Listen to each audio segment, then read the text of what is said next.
네. 검찰은 결국 구속영장을 청구했습니다. 지금부터 1시간 전쯤이었는데요. 이명박 전 대통령에 대해서 구속영장을 청구를 했습니다. 혐의는 18가지에 달한다고 합니다. 뇌물수수, 배임, 횡령, 여러 가지가 여기에 포함이 되어 있는데요. 자, 이렇게 되면 공은 이제 법원으로 넘어갔는데 과연 구속영장이 발부되는 걸까요?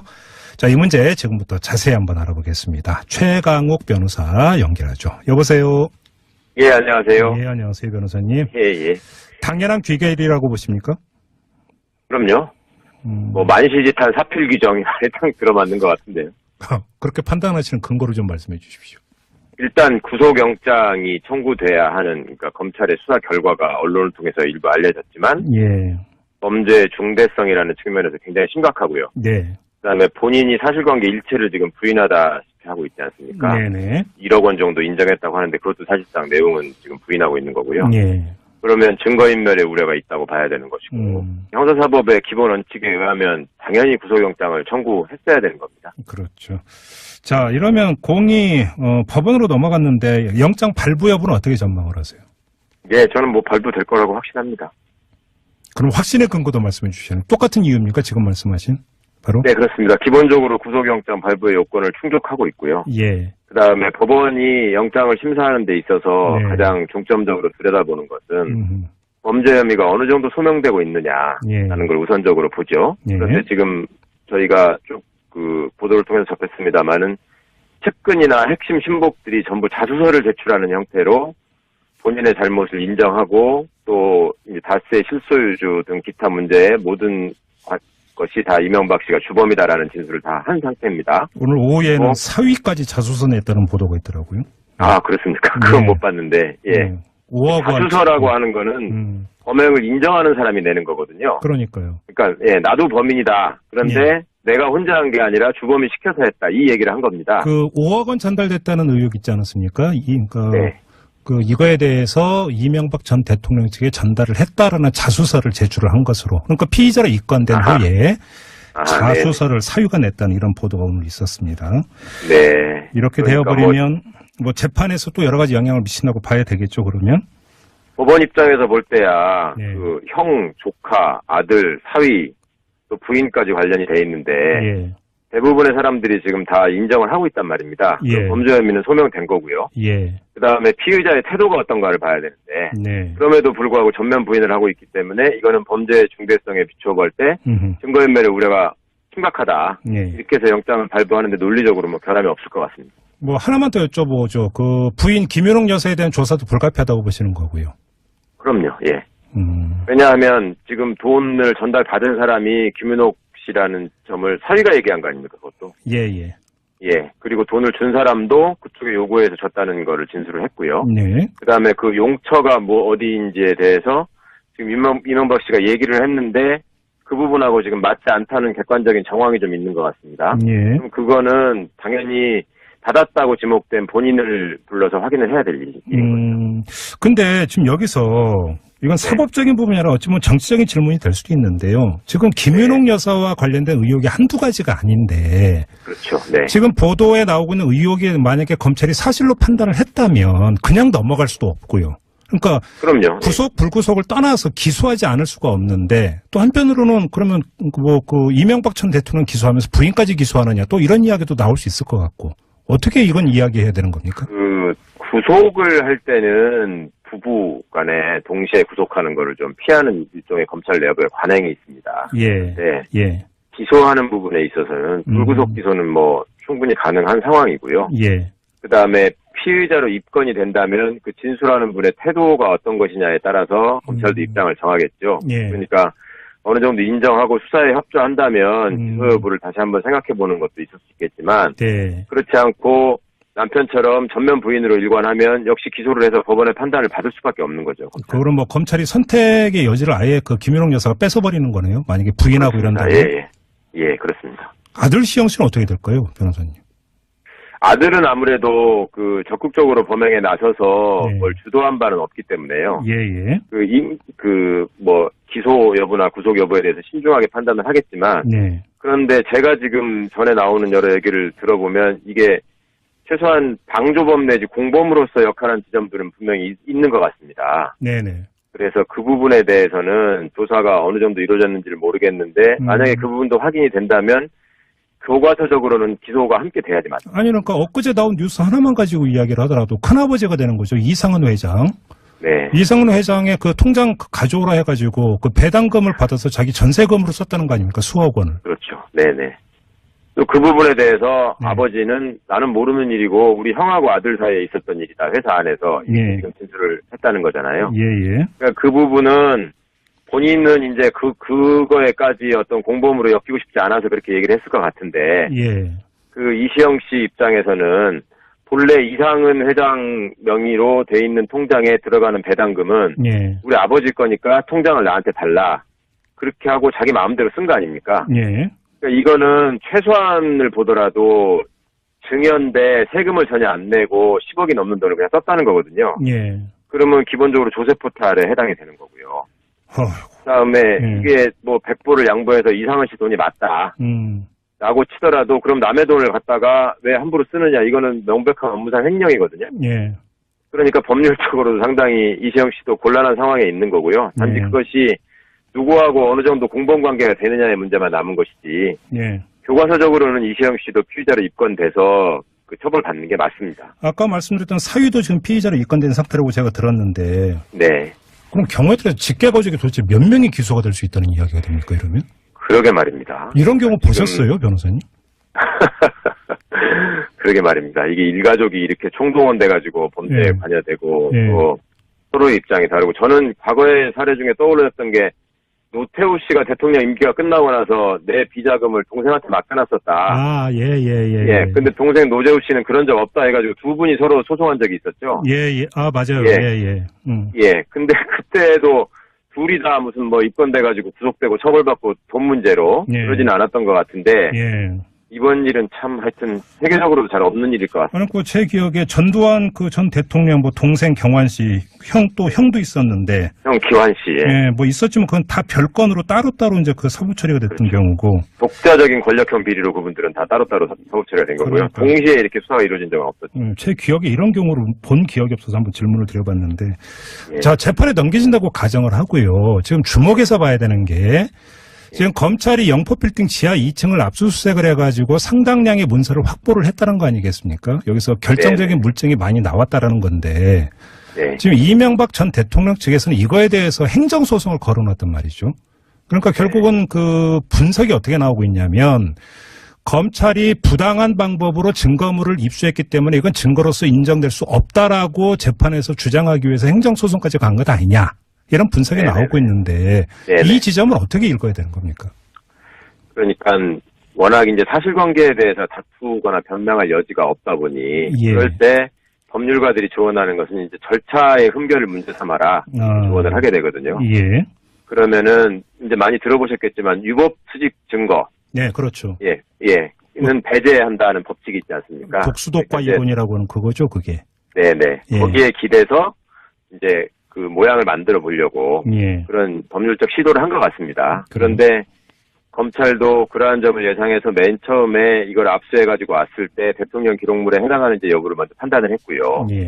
그래서 추가로 대통령 기록물 관리법 위반에 대한 영장까지 발부를 받은 상황입니다. 그러면 법원이 이미 이 자료는 증거로서 압수해야 될 가치가 있다라고 먼저 판단을 한 거거든요. 그 단계에서 법원이 이 자료를 가져오는 것 자체가 대통령 기록물을 가져오는 게 불법이라서 안 된다라고 했으면 영장이 안 나왔겠죠. 그러니까 사실상 판단은 이루어진 거고요. 어찌 보면은 굉장히 필요 없는 형식적 투집을 잡고 있는 것 같습니다. 그만큼 궁하다는 얘기라고밖에 안 보였습니다. 이명박 전 대통령 측의 그런 시도가 법원에서 받아들일 가능성은 거의 없다. 그럼에도 불구하고 박근혜 전 대통령의 재판에 준해서 보면 박근혜 전 대통령 측이 검찰의 증거물을 다 부동의하는 바람에 인정하지 않는 바람에 심리가 100번까지 갔던 것 아니겠습니까? 이렇게 뭐 한참 길어질 가능성은 어떻게 보세요, 재판이? 그렇죠. 재판을 최대한 끌려고 하긴 할 겁니다. 그래요? 부동의라는 말은 증거에 동의한다고 해서 내가 그 증거를 인정하고 범죄를 자백한다는 말은 아니거든요. 증거에 부동의한다는 말은 그 증거가 존재하는데 네. 나는 그 내용을 인정할 수 없다. 내지는 뭐 내가 그렇게 말한 사실이 없다. 아니면 그런 취지가 아니다. 그다음에 그 사람 얘기는 아마 그런 뜻이 아닌데 검찰이 이쪽으로 몰고 갔을 것이다. 네. 이런 주장을 할 때 이제 그 부동의를 하거든요. 예. 그럼 부동의로 나타나는 효과는 검찰에서 이미 진술을 한 번 한 사람을 상대로 법원이 증인신문을 하게 되는 효과가 있는 겁니다. 예. 그러니까 지금 조사 과정에서 피의자인 이명박 씨가 본인의 범죄 사실을 전면 부인하고 있기 때문에 네. 그렇게 되면 죄송합니다. 논리적으로도 당연히 증거를 부동의해야 되는 거고요. 예. 이제 증인들이 수없이 많이 등장을 하겠죠. 그렇겠죠. 그 증인이라는 사람들이 이제 형제, 뭐 조카, 아들, 그 다음에 그 김희중, 김백준 씨 같은 신복들, 예, 예. 그 다음에 당시에 수하에 있었던 공무원들이 다들 나와야 되거든요. 예. 그러니까 그 시간은 좀 걸릴 것 같습니다. 근데 좀 궁금한 게요. 지금 이명박 전 대통령이 검찰 소환 조사를 받던 날 새벽에 그 조서 검토만 한 7시간 걸렸다는 거 아니겠습니까? 네. 그래서 그렇게 이제 꼼꼼하게 조서를 살피고 이제 도장 찍고 나온 거잖아요, 조서에. 네. 근데 법원 가서 그거를 인정하지 않는 경우도 있나요? 본인은 이제 피의자 신문조서에 인정, 날인을 하면, 예. 그거는 이제 무슨 검찰이 고문을 했다는 주장을 하지 않는 한 그건 증거로 채택이 되는 거고요. 그렇죠. 예, 예. 이제 참고인들의 얘기죠. 예. 여타의 공범들이나 참고인들에 관한 진술은 예. 자기가 얘기한 게 아니기 때문에 예. 그 부분은 이제 소위 법이 말하는 전문 증거가 되는 거고요. 아, 예. 예, 직접 증거가 아니고 그 사람들이 내가 이렇게 알고 있다, 내가 이렇게 했다 이런 말을 하는 거 아닙니까? 네네. 이제 그럴 때는 형사소송법상 증거에 동의하는지 여부를 확인하게 되고, 예. 그게 동의를 하지 않으면 증인신문을 해야 하고요. 네. 그리고 증인신문 과정에서 본인이 진술한 내용이 적혀있는 서면을 검사가 제시합니다. 그러면 그 진술을 했던 사람이 이거 내가 말했던 거 맞다. 네. 그리고 내가 확인하고 도장 찍은 거 맞다. 이러면은 또 증거로 채택이 되거든요. 네. 그러니까 그거는 반드시 증인으로 출석해서 인정을 해야만 하기 때문에 네네. 잘 버티게 되는 겁니다. 알겠습니다. 뭐 재판 전망 이야기 나왔으니까 가장 첨예하게 맞붙을 대목이 어디라고 보세요? 변호사님 어떻게 전망하세요? 이제 뇌물죄를 많이 기본적으로 다투겠죠. 예. 그러니까 이제 그거는 정치자금이라고 주장하면서, 왜냐하면 대통령이 되기 전에 받은 돈도 꽤 있으니까요. 그렇죠. 예. 그러면서 공소시효가 완성됐다고 하면서 액수를 빼려고 할 거고요. 네. 그 다음에 뭐 대가성이나 직무 관련성이 없다라는 주장을 하면서 이거는 대통령으로서 한 게 아니고 뭐 후보 때 한 것이고 뭐 다른 경제적인 이유 때문에 한 것이고라고 얘기를 할 수 있겠습니다. 예. 이게 왜 그걸 가지고 심하게 다툴 것 같냐면 뇌물죄가 지금 법정형이 제일 중하거든요. 그렇죠. 예. 예, 1억 원만 넘어도 징역 10년 이상이 되지 않습니까? 네. 그러니까 본인 입장에서는 굉장히 심각한 상황인 거고요. 네. 그러니까 이제 그걸 최대한 많이 다툴 것 같습니다.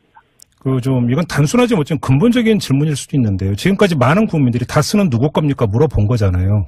네. 그리고 법원 판결에서 다스는 MB 겁니다라고 법원 판결이 나온다고 가정을 해보죠. 네. 그럼 이제 그다음부터 다스는 공식적으로 MB께 되는 겁니까? 변호사님?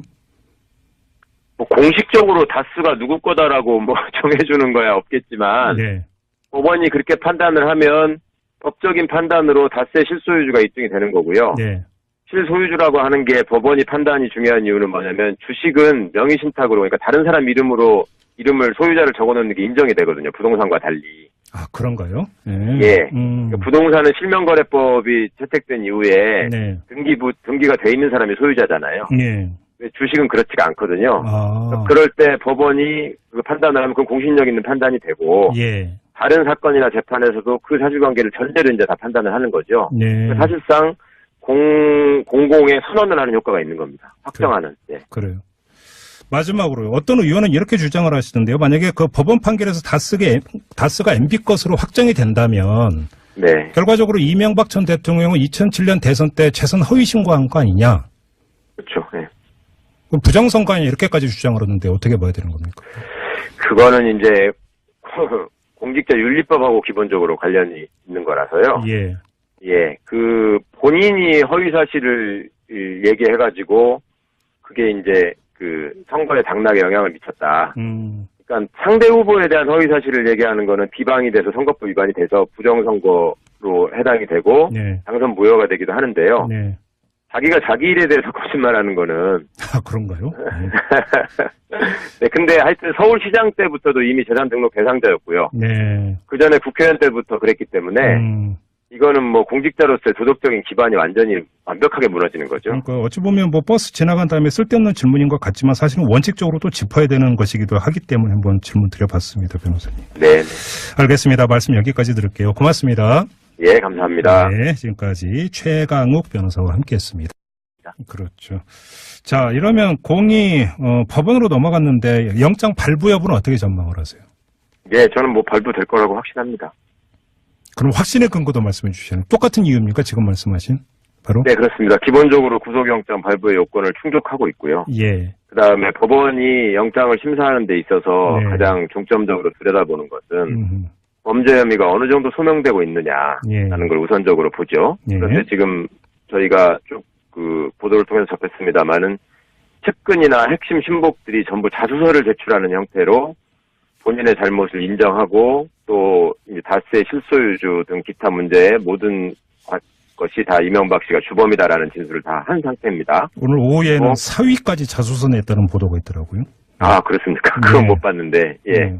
5억 원. 자수서라고 하는 거는 범행을 인정하는 사람이 내는 거거든요. 그러니까요. 그러니까, 예, 나도 범인이다. 그런데 내가 혼자 한 게 아니라 주범이 시켜서 했다. 이 얘기를 한 겁니다. 그 5억 원 전달됐다는 의혹 있지 않았습니까? 그러니까 네. 그 이거에 대해서 이명박 전 대통령 측에 전달을 했다라는 자수서를 제출을 한 것으로. 그러니까 피의자로 입건된 아하. 네. 검찰은 결국 구속영장을 청구했습니다. 지금부터 1시간 전쯤이었는데요. 이명박 전 대통령에 대해서 구속영장을 청구를 했습니다. 혐의는 18가지에 해당한다고 합니다. 뇌물수수, 배임, 횡령, 뭐 여러 가지가 여기에 포함이 되어 있는데요. 자, 이렇게 되면 공은 이제 법원으로 넘어갔는데 과연 구속영장이 발부되는 걸까요? 자, 이 문제 지금부터 자세히 한번 알아보겠습니다. 최강욱 변호사 연결하죠. 여보세요. 예, 안녕하세요. 예, 안녕하세요, 변호사님. 예, 예. 당연한 귀결이라고 보십니까? 그럼요. 뭐 만시지탄 사필 규정이 딱 들어맞는 것 같은데요. 그렇게 판단하시는 근거를 좀 말씀해 주십시오. 일단 구속영장이 청구돼야 하는, 그러니까 검찰의 수사 결과가 언론을 통해서 일부 알려졌지만 예. 범죄의 중대성이라는 측면에서 굉장히 심각하고요. 네. 그다음에 본인이 사실관계 일체를 지금 부인하다시피 하고 있지 않습니까? 네네. 1억 원 정도 인정했다고 하는데 그것도 사실상 내용은 지금 부인하고 있는 거고요. 예. 그러면 증거인멸의 우려가 있다고 봐야 되는 것이고 형사사법의 기본 원칙에 의하면 당연히 구속영장을 청구했어야 되는 겁니다. 예. 아, 자수서를 사유가 냈다는 이런 보도가 오늘 있었습니다. 네. 이렇게 그러니까 되어버리면 뭐 재판에서 또 여러 가지 영향을 미친다고 봐야 되겠죠, 그러면? 법원 입장에서 볼 때야 예. 그 형, 조카, 아들, 사위 또 부인까지 관련이 돼 있는데 예. 대부분의 사람들이 지금 다 인정을 하고 있단 말입니다. 예. 그 범죄 혐의는 소명된 거고요. 예. 그다음에 피의자의 태도가 어떤가를 봐야 되는데 네. 그럼에도 불구하고 전면 부인을 하고 있기 때문에 이거는 범죄의 중대성에 비춰볼 때 증거인멸의 우려가 심각하다. 예. 이렇게 해서 영장을 발부하는데 논리적으로 뭐 변함이 없을 것 같습니다. 뭐 하나만 더 여쭤보죠. 그 부인 김윤옥 여사에 대한 조사도 불가피하다고 보시는 거고요. 그럼요. 예. 왜냐하면 지금 돈을 전달받은 사람이 김윤옥 씨라는 점을 사위가 얘기한 거 아닙니까? 그것도. 예. 예. 그리고 돈을 준 사람도 그쪽에 요구해서 줬다는 거를 진술을 했고요. 네. 그다음에 그 용처가 뭐 어디인지에 대해서 지금 이명박 씨가 얘기를 했는데 그 부분하고 지금 맞지 않다는 객관적인 정황이 좀 있는 것 같습니다. 예. 그럼 그거는 당연히 받았다고 지목된 본인을 불러서 확인을 해야 될 일인 거죠. 근데 지금 여기서 이건 사법적인 부분이 아니라 어찌 보면 정치적인 질문이 될 수도 있는데요. 지금 김윤옥 여사와 관련된 의혹이 한두 가지가 아닌데. 그렇죠. 네. 지금 보도에 나오고 있는 의혹이 만약에 검찰이 사실로 판단을 했다면 그냥 넘어갈 수도 없고요. 그러니까 그럼요. 구속 불구속을 떠나서 기소하지 않을 수가 없는데 또 한편으로는 그러면 뭐 그 이명박 전 대통령 기소하면서 부인까지 기소하느냐 또 이런 이야기도 나올 수 있을 것 같고 어떻게 이건 이야기해야 되는 겁니까? 그 구속을 할 때는 부부 간에 동시에 구속하는 거를 좀 피하는 일종의 검찰 내부의 관행이 있습니다. 예. 네. 예. 기소하는 부분에 있어서는 불구속 기소는 뭐 충분히 가능한 상황이고요. 예. 그다음에 피의자로 입건이 된다면 그 진술하는 분의 태도가 어떤 것이냐에 따라서 검찰도 입장을 정하겠죠. 예. 그러니까 어느 정도 인정하고 수사에 협조한다면 기소 여부를 다시 한번 생각해 보는 것도 있을 수 있겠지만 네. 그렇지 않고 남편처럼 전면 부인으로 일관하면 역시 기소를 해서 법원의 판단을 받을 수밖에 없는 거죠. 그거는 뭐 검찰이 선택의 여지를 아예 그 김윤옥 여사가 뺏어버리는 거네요. 만약에 부인하고 이런다면. 예, 그렇습니다. 아들 시영 씨는 어떻게 될까요, 변호사님? 아들은 아무래도 그 적극적으로 범행에 나서서 네. 뭘 주도한 바는 없기 때문에요. 예. 기소 여부나 구속 여부에 대해서 신중하게 판단을 하겠지만, 네. 그런데 제가 지금 전에 나오는 여러 얘기를 들어보면 이게 최소한 방조범 내지 공범으로서 역할한 지점들은 분명히 있는 것 같습니다. 네네. 그래서 그 부분에 대해서는 조사가 어느 정도 이루어졌는지를 모르겠는데, 만약에 그 부분도 확인이 된다면 교과서적으로는 기소가 함께 돼야지 맞죠. 아니, 그러니까 엊그제 나온 뉴스 하나만 가지고 이야기를 하더라도 큰아버지가 되는 거죠. 이상은 회장. 네. 이상은 회장의 그 통장 가져오라 해가지고 그 배당금을 받아서 자기 전세금으로 썼다는 거 아닙니까? 수억 원을. 그렇죠. 네네.